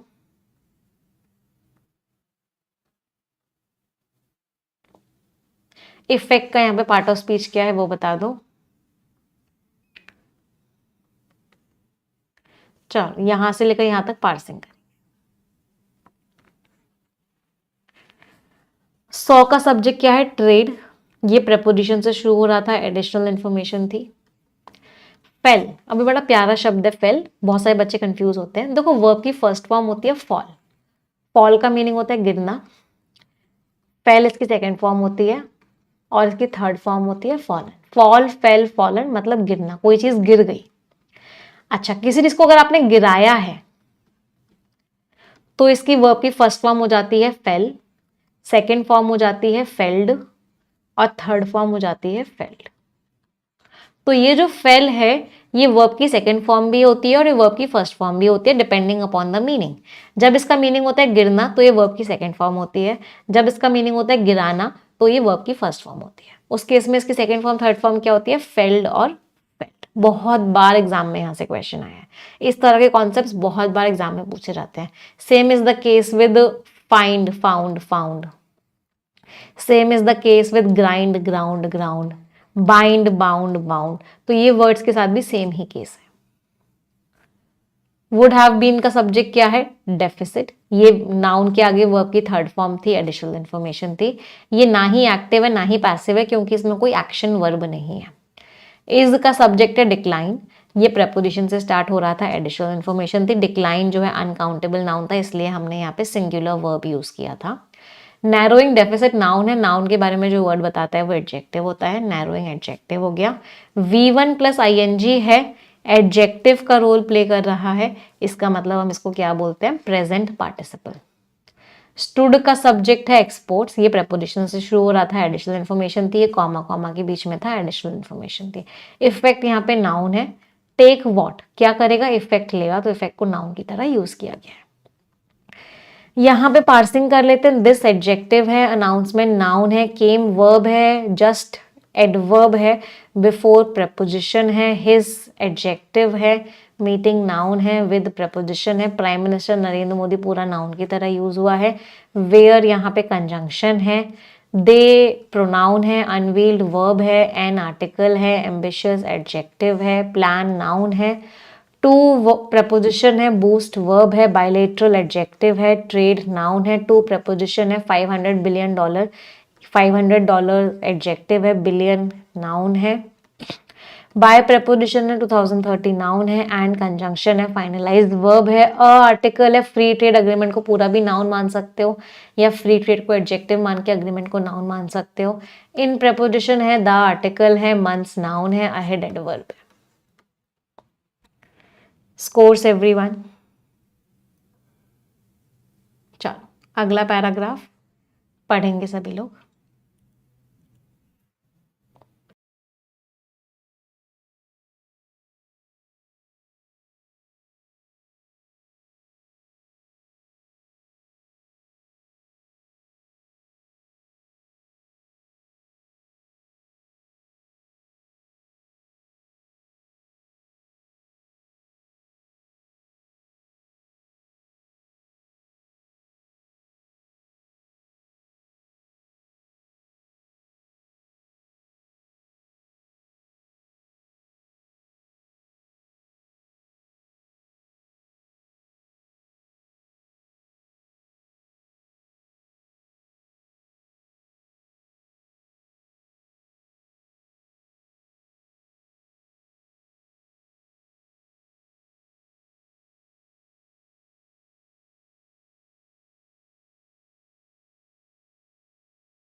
हाँ जी, अगला पैराग्राफ क्या कह रहा है? डिस्पाइट, किस चीज के बावजूद? कॉमर्स मिनिस्टर पीयूष गोयल जी ने डिप्लोमेटिक, डिप्लोमेटिक मीन्स कंट्री के आपस की जो बातचीत होती है, आउटरीच मीन्स बात करने की कोशिश करी उन्होंने। तो हमारे पीयूष गोयल जी ने US commerce secretary Harvard Lutnick से इस महीने उन तक पहुंचने की कोशिश करी, उनसे बातचीत करने की कोशिश करी। उसके बावजूद भी डिस्कशंस ने ईल्ड किया। ईल्ड का एक और मतलब क्या होता है? प्रोवाइड करना। बहुत ही ना के बराबर प्रोवाइड किया, सिर्फ एक कमिटमेंट दिया उन्होंने कि वो कंटिन्यू करेंगे बीटीए के नेगोशिएशन। बीटीए का मतलब वही हो गया फ्री ट्रेड एग्रीमेंट के ऊपर जो डिस्कशन चल रहा है। द लूमिंग, लूमिंग मीन्स जो मंडरा रहा है, क्या है? इमिनेंट है, होवरिंग है, मंडरा रहा है। थ्रेट का मतलब खतरा, तो जो खतरा मंडरा रहा है ऑफ रेसिप्रोकल टैरिफ्स कि यूएस इंडिया पे टैक्स लगाएगा, हैज अनसेल्टर्ड, इससे बहुत परेशान है इंडियन एक्सपोर्टर्स जो सामान एक्सपोर्ट करते हैं यूएस को। एज द यूएस, क्यों? क्योंकि जो यूएस है is India second largest trading partner. US जो है इंडिया का सेकेंड लार्जेस्ट ट्रेडिंग पार्टनर है। अकाउंटिंग फॉर, जिम्मेदार है किस चीज के लिए? 118.3 billion dollars in trade last financial year. तो पिछले फाइनेंशियल ईयर में हमने इतना ट्रेड किया है यूएस के साथ। It is also the only country, ये इकलौती कंट्री भी है among India's top 5 trading partners, हमारे 5 ट्रेडिंग पार्टनर्स में से इकलौती ये कंट्री है विद विच, जिसके साथ इंडिया एंजॉय करता है ट्रेड सरप्लस। ट्रेड सरप्लस का मतलब क्या होता है कि हमारे एक्सपोर्ट्स ज्यादा हैं, इंपोर्ट्स कम है। तो जिन जिन कंट्रीज के साथ इंडिया ट्रेड सरप्लस एंजॉय करता है कि हम एक्सपोर्ट ज्यादा करते हैं, इंपोर्ट कम करते हैं, तो ये इकलौती ऐसी कंट्री है जो हमारे 5 टॉप ट्रेडिंग पार्टनर्स में से एक है। इम्पोर्ट्स ऑल्सो डिक्लाइन शार्पली, जो हम यूएस से सामान इंपोर्ट कर रहे थे वो भी बहुत तेजी से गिर गया। लेड बाय 62% का प्लंज हुआ। प्लंज का मीनिंग होता है गिरावट। तो 62% की गिरावट हुई गोल्ड के इंपोर्ट्स में, जो हम सोना इंपोर्ट कर रहे थे यूएस से, कंपेयर टू लास्ट फेब्रुवरी, अगर हम पिछले फेब्रुवरी से कंपेयर करें तो। दिस ड्रॉप, ये ड्रॉप क्यों हुआ, हमने गोल्ड क्यों इंपोर्ट कम किया, is link to domestic gold prices, क्योंकि हमारी कंट्री के अंदर जो गोल्ड का दाम है वो सर्ज हो गया। सर्ज का मतलब है वो बढ़ गया। कितना बढ़ गया? 87,886 पर 10 ग्राम। Can you imagine? 88,000 के लगभग गोल्ड का दाम हो चुका है लास्ट वीक, पिछले हफ्ते। डैम्पनिंग का मतलब क्या है? रिड्यूसिंग। इसकी वजह से क्या हो गया है? कंज्यूमर की डिमांड कम हो गई है, लोग अब सोना नहीं खरीद रहे।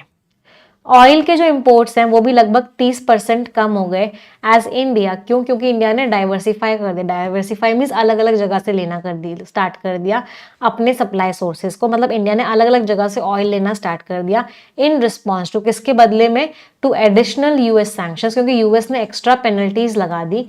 किसके ऊपर एक्स्ट्रा पेनल्टीज लगाई हैं यूएस ने? रशियन ऑयल प्रोड्यूसर्स के ऊपर और टैंकर्स के ऊपर इन अर्ली जनवरी। तो पूरा पैराग्राफ क्या कह रहा है कि यूएस और इंडिया का ट्रेड सबसे ज्यादा हुआ करता था। यूएस के साथ हमारा सरप्लस था, हम एक्सपोर्ट ज्यादा करते थे। लेकिन अभी खतरा मंडरा रहा है कि यूएस हम पे टैक्सेस लगा देगा, एक्सपोर्ट्स हमारे कम हो जाएंगे। गोल्ड का इंपोर्ट हमने कम कर दिया है यूएस से, ऑयल का इंपोर्ट भी हमने कम कर दिया है। तो ये सारी बातें ऑथर कह रहे हैं। नेक्स्ट पैराग्राफ पढ़ेंगे सभी लोग।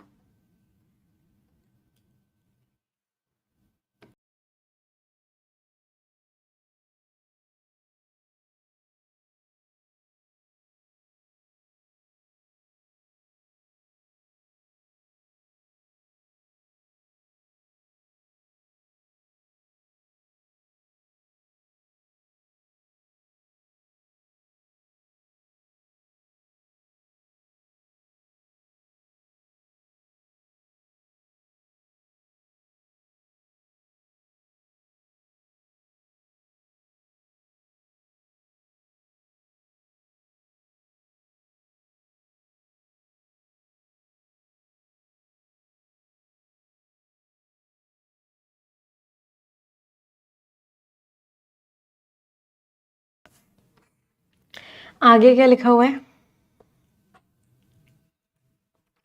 बाय मिड 2023 के बीच तक रशिया अकाउंटेड फॉर, रशिया जिम्मेदार था over 40% of India's crude import. मतलब रशिया से हम कितना इंपोर्ट करते थे? 40% से ज्यादा इंपोर्ट करते थे क्रूड ऑयल का रशिया से। अकाउंट्स फॉर का मतलब क्या होता है?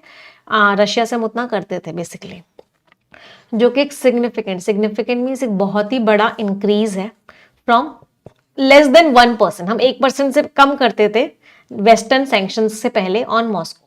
मतलब वेस्टर्न पेनल्टीज है, सैंक्शंस मीन्स पेनल्टीज। तो जब से यूएस ने पेनल्टीज लगाई हैं उससे पहले हम 1% से कम करते थे और हम 40% से ज्यादा कर रहे हैं। किसके बाद पेनल्टीज लगी थी रशिया पे? जब उसने 2022 पे अटैक किया था यूक्रेन पे, तो उसके बाद पेनल्टीज लगी थी और इंडिया ने रशिया से ज्यादा इंपोर्ट करना स्टार्ट कर दिया था। इफ वॉशिंगटन मूव्स, अब अगर वॉशिंगटन आगे बढ़ता है और वो न्यूट्रलाइज करता है, वो बैलेंस करता है अपने ट्रेड डेफिसिट को न्यू दिल्ली के साथ, तो इंडिया को क्या फेस करना पड़ेगा? 15% इंडिया का बढ़ जाएगा ओवरऑल ट्रेड डेफिसिट। किसके बेसिस पे? पिछले साल में हमने $241 बिलियन का शॉर्टफॉल हुआ था। मतलब इतना हमारा इंपोर्ट और एक्सपोर्ट में डिफरेंस था। India must diversify, diversify means हमें अलग अलग चीज़ों में जाना पड़ेगा अपने गुड्स एंड सर्विसेज ट्रेड में, जिससे कि जो हम इतना ज़्यादा रिलायंस मीन्स डिपेंडेंस, तो हमारा जो इतना ज़्यादा डिपेंडेंस है यूएस पे, उसको कम करने के लिए हमको क्या करना पड़ेगा, डाइवर्सिफाई करना पड़ेगा, मतलब अलग अलग सोर्सेज पे पहुंचना पड़ेगा। टू पोटेंशियल मार्केट, सबसे बड़ी जो अच्छी मार्केट्स हमें लगता है जो हमारे साथ काम कर सकते हैं वो है चाइना और UK. While imports from China, China से जो हम सामान इम्पोर्ट कर रहे हैं, have contributed to about a third of the India's trade deficit for over 5 years। हमारा maximum trade deficit, 1/3 trade deficit China की वजह से है कि हम चाइना से इम्पोर्ट बहुत ज़्यादा करते हैं, एक्सपोर्ट उतना नहीं करते। इंडिया का जो ट्रेड इम्बैलेंस है यूके के साथ accounted for less than 3% of its total deficit last fiscal year. तो यूके के साथ जो हमारा इम्बैलेंस है वो 3% कंट्रीब्यूट किया। तो चाइना के साथ हमारा इम्बैलेंस कितना है, लगभग ओवरऑल 33% के अराउंड है, यूके के साथ 3% है। मतलब इन दोनों ही कंट्रीज से हम इम्पोर्ट ज़्यादा करते हैं, एक्सपोर्ट्स कम करते हैं। चाइना से हम बहुत ज़्यादा इम्पोर्ट करते हैं, यूके से हम उतना नहीं करते हैं। The free trade agreement negotiation, जो डिस्कशन चल रहे हैं यूके के साथ, ये एक अपॉर्चुनिटी है, ये एक अवसर है इंडिया के लिए कि हम इस बैलेंस को अपने फायदे में शिफ्ट कर सकें। तो पूरा पैराग्राफ वही कह रहा है कि भाई यूएस पे हम बहुत ज़्यादा डिपेंडेंट नहीं हो सकते, हमें यूएस से बाहर आना पड़ेगा। चाइना एक ऑप्शन है, यूके एक ऑप्शन है। चाइना से हम ऑलरेडी बहुत इंपोर्ट कर रहे हैं, हमारा ट्रेड बैलेंस बिगड़ा हुआ है। यूके के साथ भी हमारा ट्रेड बैलेंस बिगड़ा हुआ है, मतलब यहाँ से भी हम इंपोर्ट ज़्यादा कर रहे हैं, एक्सपोर्ट कम कर रहे हैं। यूएस इकलौती ऐसी कंट्री है हमारे टॉप 5 ट्रेडिंग पार्टनर्स में जहाँ पे हम एक्सपोर्ट ज़्यादा करते थे, इंपोर्ट कम करते थे। समझ आया पैसेज? इस तरह के पैसेजेस बहुत आते हैं आपके एग्जाम्स में ना, तो आपको आदत होनी चाहिए। टोन कैसी है, एनालिटिकल है, ऑथर केयरफुल होने के लिए बात, एनालाइज कर रहे हैं डेटा को और केयरफुल होने की बात कर रहे हैं कि भाई हमें ना डाइवर्सिफाई करने की ज़रूरत है, अलग अलग सोर्सेज पे जाने की ज़रूरत है, यूएस पे हम बहुत ज़्यादा डिपेंडेंट नहीं हो सकते। क्या बात है, लगभग 4700 स्टूडेंट्स देख रहे हैं आज सेशन को, वेरी गुड। जितने लोगों ने लाइक नहीं किया सेशन को एक बार प्लीज लाइक कर देंगे, इट्स अ रिक्वेस्ट। चलो क्वेश्चंस का आंसर बताएंगे सभी लोग, देखते हैं आप लोगों को पैसेज समझ में आया या नहीं आया।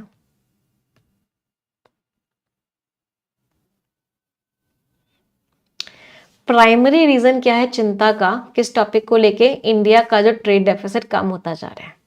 इंडिया का डिपेंडेंस यूएस पे कम हुआ है क्या, नहीं बढ़ा है भाई। ये तो डेफिसिट ऐसी उम्मीद है कि इंक्रीज हो जाएगा आने वाले महीनों में, ये भी चिंता वाली बात नहीं। चिंता वाली बात क्या थी कि एक्सपोर्ट और इंपोर्ट दोनों कम हो रहे हैं, right answer is C. Imports में इंक्रीज नहीं हुआ है, हाईएस्ट है ऐसा भी नहीं लिखा हुआ।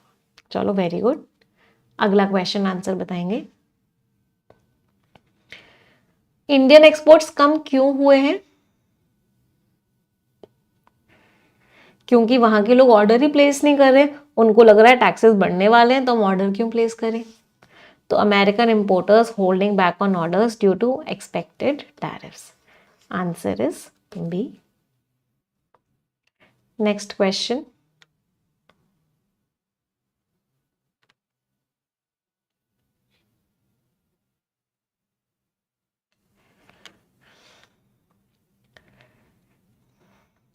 ऑथर ने क्या सजेस्ट किया इंडिया को, इंडिया को क्या बोला कि आप बहुत ज़्यादा यूएस पे डिपेंडेंट हो तो आप डाइवर्सिफाई करो, बाकी चीज़ों पे भी जाओ। तो ट्रेड रिलेशंस चाइना और यूके के साथ बढ़ाओ, ये बोला कि चाइना और यूके के, तो बोला है ना छोटा सा टिक लगाते हैं। यूएस पे वापस से टैरिफ लगा दो, नहीं। ट्रेड डेफिसिट कम करो, एक्सपोर्ट्स को एक्सपैंड मत करो, बिल्कुल ही गलत है। रशिया की तो बात ही नहीं, आंसर वॉज क्लियर सभी को। चलो आ जाते हैं अगले आर्टिकल पे, बहुत प्यारा आर्टिकल है, बहुत मज़ा आएगा इसको स्किम करने में। स्किमिंग का मतलब होता है ऊपर ऊपर से पढ़ना, तो अब हम ऊपर ऊपर से पढ़ेंगे। स्टूडेंट्स एक चीज़ आप लोगों को बोलनी थी, thank you for supporting me. जब मैंने क्लास का टाइम 7 बजे से 8 बजे किया तो मुझे ना बहुत दुख भी हो रहा था और डर भी लग रहा था कि बच्चे आएंगे नहीं आएंगे क्लास में, कहीं बच्चों को प्रॉब्लम तो नहीं होगी, स्केड्यूल तो नहीं बिगड़ जाएगा।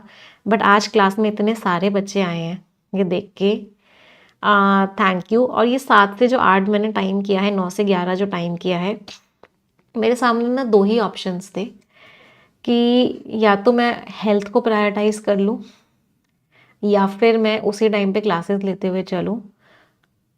तो इस बार मैंने अपनी हेल्थ को चूज़ किया था, इस डर के साथ कि बच्चे सपोर्ट करेंगे या नहीं करेंगे। But thank you for supporting me and अभी बस कुछ टाइम और मैं अपनी हेल्थ को प्रायोरिटाइज करना चाहती हूँ। व्हाट आई वांट इज, जब मैं आपकी क्लास लूँ ना, तो कोई बीच में चीज़ें प्रॉब्लमेटिक ना हो कि स्नीजिंग हो रही है या आंखों से पानी आ रहा है या बीच में आपको खर खर की आवाज़ मिल रही है, कुछ भी मिल रहा है। आई वांटेड कि क्लास स्टार्ट करने से पहले पूरे सुबह सुबह मैं अपने ऊपर इतना काम कर लूँ कि आप लोगों को एक एकदम फ्रेश, एकदम कह सकते हैं एनर्जाइज्ड, इनविगरेटेड निमिषा मैम मिले आपकी क्लास में।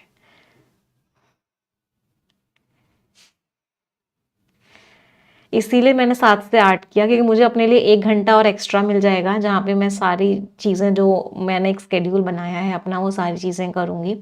और परफेक्शन का टाइम भी फिर इसीलिए 11 बजे किया कि बीच में 2 आवर्स मिलेंगे, तो ये 9 बजे तक क्लास होगी। तो फिर से जो आपको 11 बजे निमिषा मैम मिलेंगी वो एकदम एनर्जाइज्ड, इनविगरेटेड मिलेंगी। Thank you very much. बहुत लोगों ने बोला था, मतलब कोई भी डिसीजन मैं सबके साथ डिस्कस करके ही लेती हूँ कि मैम मत करो, ये टाइमिंग्स प्रॉब्लम होगी, but I had a belief in you कि मेरे बच्चे मुझे सपोर्ट ज़रूर करेंगे and thank you for that.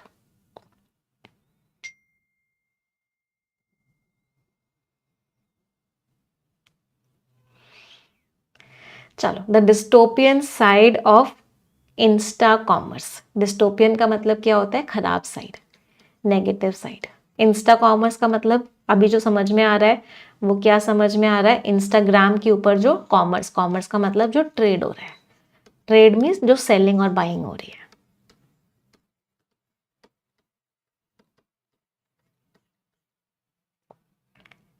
चलो, स्किमिंग करेंगे, ऊपर ऊपर से पढ़ेंगे और मुझे मेन आइडिया बताएंगे। एवरीवन स्किमिंग करनी है। स्किमिंग का मतलब क्या होता है? ऊपर ऊपर से पढ़ना। चलो,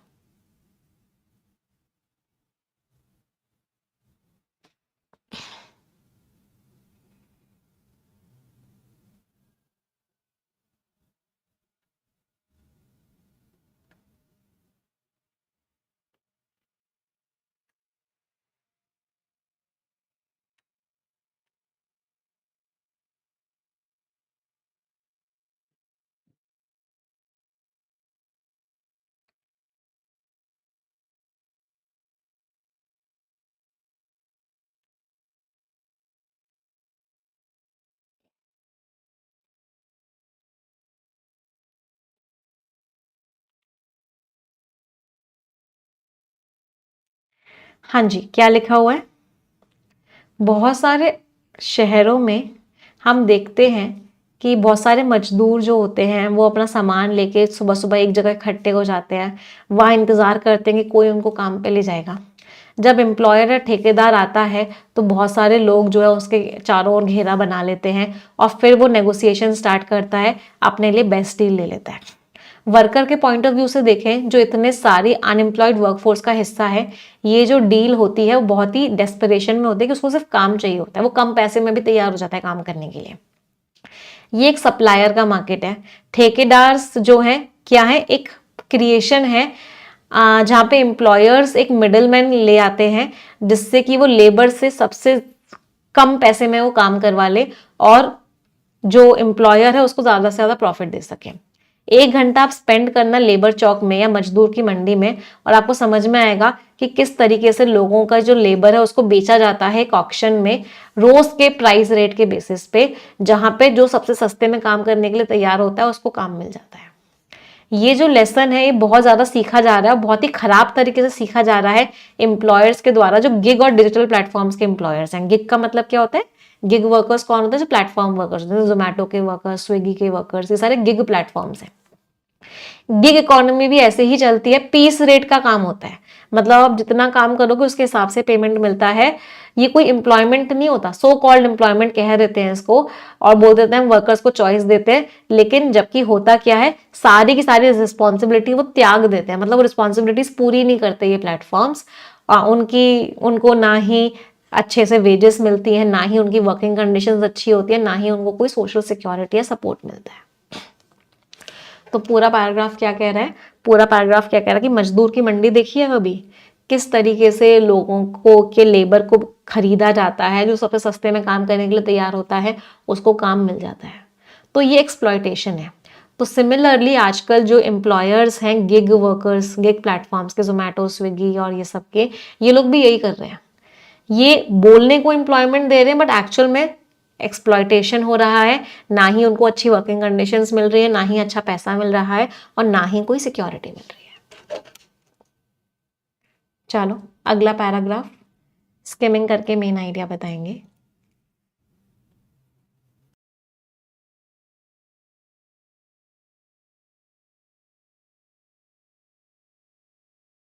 विज का मीनिंग होता है रिलेटेड टू।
आगे देखते हैं ऑथर क्या कह रहे हैं। जो डिजिटल मीडियम है उसको यूज किया जा रहा है अब ठेकेदार के काम को चेंज करने के लिए। एक ऐसा प्लेटफॉर्म बनाया जा रहा है जो ठेकेदार का काम कर रहा है, वो इस गंदे काम को वर्चुअली कर रहा है, एप्लीकेशन के थ्रू कर रहा है, पब्लिक आई से बाहर आके कर रहा है। हर अनएम्प्लॉयमेंट वर्कर जो है अब मजदूर मंडी का हिस्सा बन चुका है। वो काम ढूंढता है और फिर वो क्या कर देता है, एक ऑप्शन के पे क्लिक करता है जिससे वो एक और दिन सर्वाइव कर सके। मंडी का ऑप्शन क्या था, मंडी का एडवांटेज क्या था कि हालांकि वहां पे सबसे कम सैलरी में, जो सबसे कम पैसे में जो काम करने वाला था उसे काम मिल रहा था, अब वो जो है वो बहुत ज्यादा मल्टीप्लाई हो चुका है एक्सपोनेंशियली, बहुत तेजी से, बहुत स्मूथली, कि आपको दिखता ही नहीं है कि कितना गलत काम हो रहा है जो ठेकेदार कर रहा है। ठेकेदार कौन हो गया यहाँ पे, वो एप्लीकेशन हो गई, और उस वर्कर के चेहरे पे आपको वो दर्द दिखता है। कोई पॉसिबिलिटी नहीं है कलेक्टिव बार्गेनिंग की, सब लोग मिलके भी कोई नेगोशिएशन नहीं कर सकते, क्योंकि इतने सारे डेस्परेट वर्कर्स हैं जो काम कर रहे हैं, लेकिन वो एक दूसरे के साथ ही नहीं है, वो अलग अलग जगहों पे हैं, अपने से फोन को चेक करते हैं एम्प्लॉयमेंट ढूंढने के लिए। जब वो एक राइट को एक्सेप्ट करते हैं कि हाँ चलो मैं तुम्हारा सामान डिलीवर करके आऊंगा, कोई डिलीवरी देने आते हैं, कोई सर्विस देने आते हैं, तो एग्रीगेटर क्या बोलता है, जो प्लेटफॉर्म होता है वो क्या बोलता है कि मैं कितना बढ़िया काम कर रहा हूं, मैं एम्प्लॉयमेंट जनरेट कर रहा हूं। मैजिक कितना रियल है उन लोगों के लिए समझना कि वो सारा का सारा किस चीज से कंट्रोल कर रहे हैं, डिसएम्बॉडीड ऐप से। डिसएम्बॉडीड ऐप का मतलब कि जो एक्चुअल में इसका कोई फिजिकल प्रेजेंस नहीं है। तो पूरे पैराग्राफ में ऑथर ने बुराई करी है इन सारे प्लेटफॉर्म्स की, कि ये ऊपर ऊपर से तो कह रहे हैं हम कितना बढ़िया काम कर रहे हैं, हम कितना बढ़िया काम कर रहे हैं, बट एक्चुअल में ये लोगों की बेबसी का फायदा उठा रहे हैं, ये लोगों के बेरोजगार होने का फायदा उठा रहे हैं, ये उनको कोई बहुत ही ना के बराबर पैसा दे रहे हैं, इतनी खराब खराब कंडीशंस में काम करवा रहे हैं, और उनके पास साथ मिलके कोई अपने हकों के लिए लड़ने का भी ऑप्शन नहीं है, क्योंकि हर वर्कर अलग अलग जगह पे है, सिर्फ वो अपने फोन से ही कनेक्टेड है। और जो पूरा का पूरा ये जो चला जा रहा है, वो ठेकेदार जो इस काम को चला रहा है, मतलब वो जो एप्लीकेशन वो इस काम को चला रही है, वो वर्चुअल है, कुछ फिजिकल है ही नहीं, किसके दरवाजे पे नॉक करके जाएं। तो ये सारी की सारी चीजें हो रही है। Next paragraph.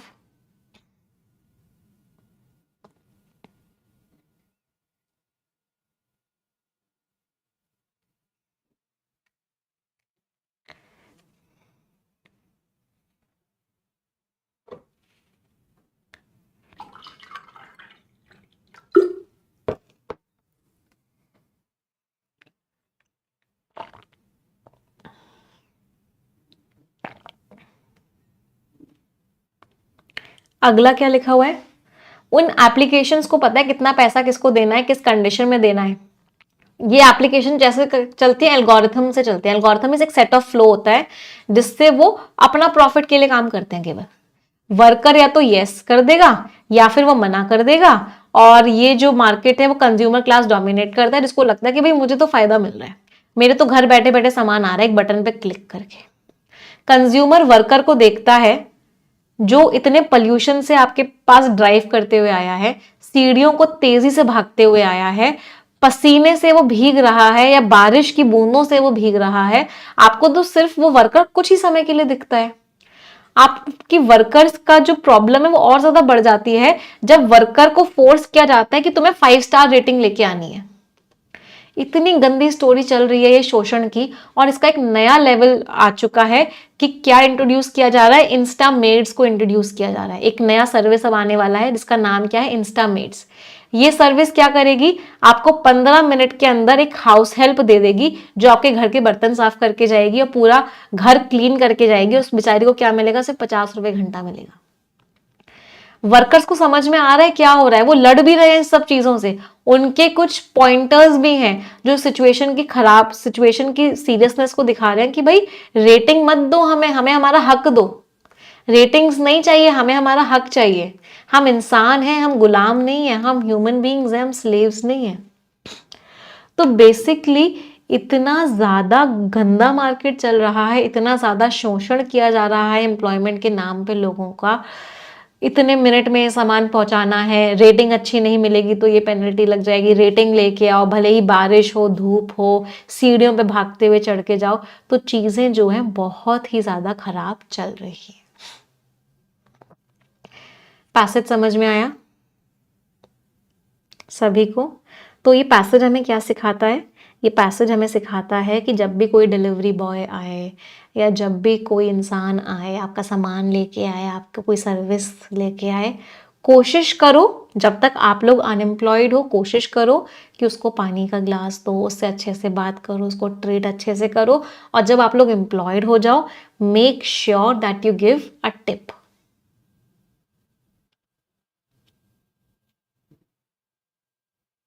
क्योंकि these people are really working very very hard for अस।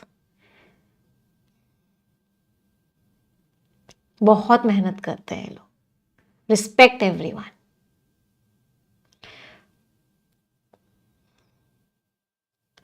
अगर आप कहीं फ्लैट में रहते हो, कहीं ऊपर रहते हो, कोशिश करो आप ही नीचे चले जाओ।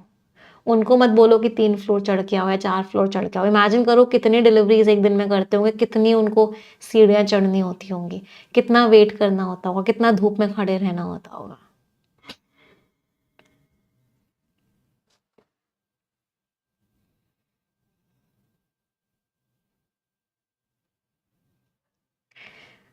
प्राइमरी बुराई क्या करी है ऑथर ने कंज्यूमर बिहेवियर की, कंज्यूमर्स बेटर वेजेस नहीं। कंज्यूमर क्या करते हैं, कंज्यूमर को समझ में ही नहीं आता।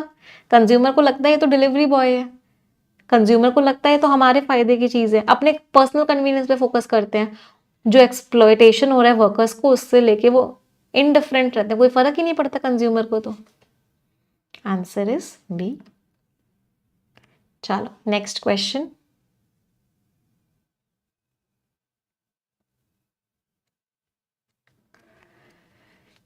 कैसे ट्रांसफॉर्मेशन हुआ है, चीजें और खराब हो गई हैं। ऑथर ने बोला अभी तक तो ये सिर्फ लेबर चौक पे हुआ करता था, अब ये हर किसी के फोन पे हो रहा है। तो मल्टीप्लाई हो गया है और ज्यादा शोषण हो रहा है। इंडिविजुअल्स को अलग अलग कर दिया गया है। कम से कम लेबर चौक में साथ में तो खड़े रहते थे वो लोग, अब तो सबको अलग अलग कर दिया गया है, मिलजुल के बार्गेनिंग भी नहीं कर सकते हैं। Answer is what. चलिए मैच द कॉलम्स, देखते हैं कितने इडियम्स आपको याद हुए।